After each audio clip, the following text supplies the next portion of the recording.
সেই আইনে স্পিকার দস্তখত করে রাষ্ট্রপতির কাছে দিবেন, রাষ্ট্রপতি সই করলে সেটা আইনে পরিণত হবে। এখন বিলটাকে বলা হচ্ছে যে জাতীয় সংবিধান সংস্কার পরিষদের বিবেচনার জন্য। এইরকম আইডিয়া তো আমরা কখনো শুনিনি। আর যদি সংবিধান সংস্কার পরিষদ নামে কোনো বডি সংগঠন করতে হয় বা সেটার অনুমোদন নিতে হয়, সেটা অবশ্যই জাতীয় সংসদের মধ্যেই সিদ্ধান্ত নিতে হবে। তাই এখন এই সমস্ত আলোচনা তো আমাদের সাথে হয়নি। হঠাৎ করে সংবিধান সংস্কার পরিষদ গঠনের যে প্রস্তাবটা দেয়া হলো এবং সেটা কারা দিল, কিভাবে দিল, সুপারিশে কিভাবে আসলো, তাইলে জাতীয় সংসদ নির্বাচন অনুষ্ঠিত হবে নাকি সংবিধান সংস্কার পরিষদ নির্বাচন অনুষ্ঠিত হবে?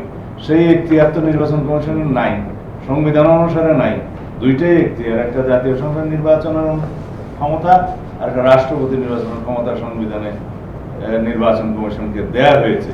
তো সেই ক্ষেত্রে এই সমস্ত পরিকল্পনা বা প্রস্তাব হঠাৎ করে নিয়ে এসে সুপারিশ দেয়া এবং জাতিকে বিভ্রান্ত করা, এখানে অনৈক্য সৃষ্টি করা, বিভক্ত করা তো জাতীয় ঐক্যমত্য কমিশনের কর্ম হতে পারে না।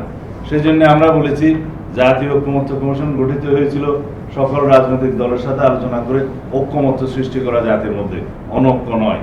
এখন দেখতে পাচ্ছি আমরা অনৈক্য সৃষ্টি করছি, বিভক্তি সৃষ্টি করছি। সেটার কোনো উদ্দেশ্য আছে কিনা আমরা জানি না।